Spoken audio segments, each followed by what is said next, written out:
ਜਿਹਨੂੰ ਜ਼ਨਾਨੀ ਖੈਰ ਨਾਲ ਤਕਰੀਬਨ ਰੋਜ਼ ਕੁੱਟਦੀ ਏ ਉਹ ਮੌਲਵੀ ਦੀ ਆ ਕੇ ਬੇਇੱਜ਼ਤੀ ਕਰਦਾ ਹੈ। ਅੱਜ ਤੋਂ ਬਾਅਦ ਮੇਰੀ ਗੱਲ ਯਾਦ ਰੱਖੋ, ਜਿਹੜਾ ਬੰਦਾ ਮਸੀਤ 'ਚ ਮੌਲਵੀ ਦੀ ਬੇਇੱਜ਼ਤੀ ਕਰੇ ਨਾ ਉਹਦੀ ਤਹਕੀਕ ਕਰ ਲਿਓ। ਜੇ ਚਾਚੀ ਤੋਂ ਖੱਲੇ ਨਾ ਖਾਂਦਾ ਹੋਵੇ ਤਾਂ ਮੇਰਾ ਆਪਾ ਕਿਉਂਕਿ ਇੱਜ਼ਤ ਵਾਲਾ ਬੰਦਾ ਇੱਜ਼ਤ ਵਾਲੇ ਬੰਦੇ ਦੀ ਬੇਇੱਜ਼ਤੀ ਕਰ ਨਹੀਂ ਸਕਦਾ। ਬੰਦਾ ਕਮੀਨਾ ਕਰਦਾ, ਇੱਜ਼ਤ ਵਾਲਾ ਤੇ ਇੱਜ਼ਤ ਤਕਸੀਮ ਕਰਦਾ। ਜਿਹੜਾ ਮੌਲਵੀ ਨੂੰ ਆਖੇ ਇਹ ਦੇਰ ਨਾਲ ਕਿਉਂ ਆਇਆ ਤੇ ਸਵੇਰ ਨਾਲ ਕਿਉਂ ਆਇਆ, ਸਮਝ ਲੈ ਕੇ ਇਹਦੀ ਲਿਟਰੇਸ਼ਨ ਹੋਈ ਹੈ ਤੇ ਉਹਨੂੰ ਤੂੰ ਕੁਝ ਨਾ, ਕਿਉਂਕਿ ਵਿਚਾਰਾ ਘਰੋਂ ਵੀ ਖੱਲੇ ਖਾ ਕੇ ਆਇਆ ਤੇ ਅੱਗੋਂ ਤੂੰ ਵੀ ਆਕੜ ਜਾਏ ਤੇ ਗਰੀਬ ਜਾਵੇ ਕਿਹੜਾ ਮਰ ਜਾਏਗਾ। ਕੋਈ ਗੱਲ ਨਹੀਂ, ਕੁਝ ਨਾ ਆਖ ਉਹਨੂੰ। ਮੌਲਵੀ ਦੀ ਤੋਹੀਨ ਕਦੀ ਇੱਜ਼ਤ ਵਾਲਾ ਬੰਦਾ ਨਹੀਂ ਕਰੇਗਾ, ਨਸਲੀ ਬੰਦਾ ਨਹੀਂ ਕਰੇਗਾ। ਜਿਹਦੇ ਜਿਸਮ ਵਿੱਚ ਚੰਗੇ ਮਾਂ ਬਾਪ ਦਾ ਖੂਨ ਹੈ ਆਲਮੇ ਦੀਨ ਦੀ ਤੋਹੀਨ ਨਹੀਂ ਕਰੇਗਾ।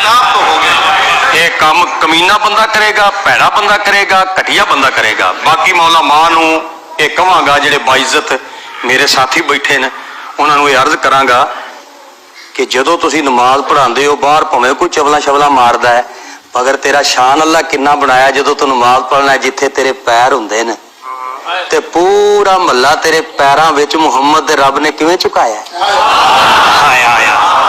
ਇਹ ਮੰਜ਼ਰ ਕਦੀ ਵੇਖਿਆ ਹੀ? ਇਹਦੇ ਉੱਤੇ ਵੀ ਤੂੰ ਗੌਰ ਫਿਕਰ ਕਰ ਤੇ ਸੋਚ। ਮੇਰੀ ਬੜੀ ਪੁਰਾਣੀ ਤਕਰੀਰ ਦਾ ਜੁਮਲਾ ਜਵਾਨੀ ਵੇਲੇ ਵਾਲੀ ਦਾ। ਮੈਨੂੰ ਇੱਕ ਬੰਦਾ ਟੱਕਰਿਆ ਤੇ ਕਹਿਣ ਲੱਗਿਆ, ਡੋਗਰ ਸਾਹਿਬ, ਮੈਂ ਕਿਹਾ ਬਿਸਮਿल्ला ਕਰਾਂ। ਕਹਿਣ ਲੱਗਾ ਜੀ ਮਸੀਤ ਦਾ ਮੌਲਵੀ ਸਾਹਿਬ ਚਲੇ ਗਏ ਨੇ, ਤੁਰਨ ਫਿਰਨ ਵਾਲਾ ਬੰਦਾ ਹੈ, ਕੋਈ ਇਮਾਮ ਲੱਭ ਦੇ। ਇਮਾਮ ਬਿਲਕੁਲ ਮੇਰੀ ਤਰ੍ਹਾਂ ਪੜ੍ਹਿਆ ਲਿਖਿਆ ਸੀ, ਇਮਾਮ। ਮੈਂ ਕਿਹਾ ਜੀ ਬਿਲਕੁਲ ਇਮਾਮ ਲੱਭ ਕੇ ਦਿੰਦੇ ਆ ਤੇ ਇਹ ਫਰਮਾਓ। ਮੈਂ ਕਿਹਾ ਕਿਵੇਂ ਹੋਵੇ? ਹਾਫਿਜ਼ ਹੋਵੇ, ਹਾਫਿਜ਼। ਮੈਂ ਕਿਹਾ ਚਲੋ ਬਈ ਪੂਰਾ ਹਾਫਿਜ਼ ਹੋਵੇ, ਕਾਰੀ ਵੀ ਹੋਵੇ। ਅੱਛਾ ਵੀ ਕਾਰੀ ਵੀ ਹੋਵੇ, ਮਸਲੇ ਮੁਸਲੇ ਵੀ ਦੱਸੇ। ਅੱਛਾ ਜੀ ਮਸਲੇ ਦੱਸੇ, ਗੁਸਲ ਕਫਨ ਵੀ ਦੇ ਲਵੇ, ਗੁਸਲ ਕਫਨ ਵੀ ਦੇ ਲਵੇ। ਤਕਰੀਰ ਵੀ ਤੇਰੀ ਤਰ੍ਹਾਂ ਟਿਕਾ ਕੇ ਕਰੇ, ਤਕਰੀਰ ਵੀ ਟਿਕਾ ਕੇ ਕਰੇ। ਛੁੱਟੀ ਕੋਈ ਨਾ ਕਰੇ, ਅੱਛਾ ਜੀ ਛੁੱਟੀ ਵੀ ਕੋਈ ਨਾ ਕਰੇ।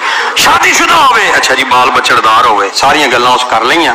ਮੈਂ ਕਿਹਾ ਤਾਇਆ ਹੁਣ ਇਹ ਦੱਸ ਵੀ ਉਹ ਖਿਦਮਤ ਕਿੰਨੀ ਕਰੋਗੇ? ਕਹਿੰਦਾ ਮੌਲਵੀ ਦੀਨ ਵੇਚਦੇ ਨੇ। ਮੈਂ ਕਿਹਾ ਮੈਂ ਸਮਝ ਗਿਆ ਕਿ ਕੀ। ਮੈਂ ਕਿਹਾ ਤੂੰ ਇਸ ਤਰ੍ਹਾਂ ਕਰ, ਬਹਾਵਲਪੁਰੋਂ ਪਲਾਸਟਿਕ ਦਾ ਲੈ ਆ ਮੌਲਵੀ, ਉਹਦੇ ਵਿੱਚ ਫੂਕ ਭਰ ਲਈ ਤੇ ਜਦੋਂ ਨਮਾਜ਼ ਪੜ੍ਹੀ ਤੇ ਫੂਕ ਕਰਕੇ ਉਹਨੂੰ ਨੁੱਕਰ ਨਾਲ ਲਾ ਦਿੱਤਾ। ਉਹ ਤੈਨੂੰ ਵੱਢਣੋਂ ਬਤਕਾਂ ਹੈ, ਤੂੰ ਦੁਨੀਆ ਤੋਂ ਜਾਵੇਂ ਤੇ ਤੇਰੀਆਂ 7 ਜੁਮੇ ਰਾਤਾਂ ਦੀ ਤਕਰੀਰ ਮੇਰੀ ਹੋਵੇ, ਅੱਲਾ ਕਰੇ। ਤੈਨੂੰ ਹਿਆ ਨਹੀਂ ਆਉਂਦੀ? ਤੇਰੀ ਸੱਸ ਹੈ, ਸਾਡੀ ਕੋਈ ਨਹੀਂ। ਤੇਰੀ ਰਿਸ਼ਤੇਦਾਰੀ ਹੈ, ਸਾਡੀ ਕੋਈ ਨਹੀਂ। ਸਾਡੇ ਬੱਚੇ ਪੈਸੇ ਨਹੀਂ ਮੰਗਦੇ, ਕਰੀ ਅਸਾਂ ਕੀ ਖਾਂਦੇ ਆ? ਅਸਾਂ ਖਾਲ ਖਾਂਦੇ ਆ। ਉਹ ਬੰਦੇ ਦੇ ਪੁੱਤਰਾਂ ਵਾਲਾ ਕੰਮ ਕਰ, ਹੋਵੇ ਪੜ੍ਹਿਆ ਲਿਖਿਆ ਤੇ ਉਹਨਾਂ ਦਾ ਦੀਨ ਵੇਚਦਾ। ਇਸ ਵਾਸਤੇ ਸ਼ਫਕਤ ਕਰੋ ਤੇ ਮਿਹਰਬਾਨੀ ਕਰੋ, ਆਪਣੇ ਉਲਮਾ ਦੀ ਕਦਰ ਕਰੋ, ਉਲਮਾ ਦਾ ਇਹਤਰਾਮ ਕਰੋ। ਜ਼ਿੰਦਾ ਨੂੰ ਵੀ ਮੰਨੋ, ਮਰਨ ਤੋਂ ਬਾਅਦ ਜੋ ਮੰਨਣਾ ਹੈ, कुरान दी कसम मरण तो बाद मनना है। उम्र भर संग जनी करते रहे अहले चमन, ये अलग बात है दफनाएंगे बड़े एजाज के साथ। जेड़े बाबियां नूं जिंदगी सारी असी सोली ते चढ़ाया, तकलीफां दित्तियां, मरण तो बाद इन्हां दीयां कबरां ते गुंबद बनाए ते चादरां चढ़ा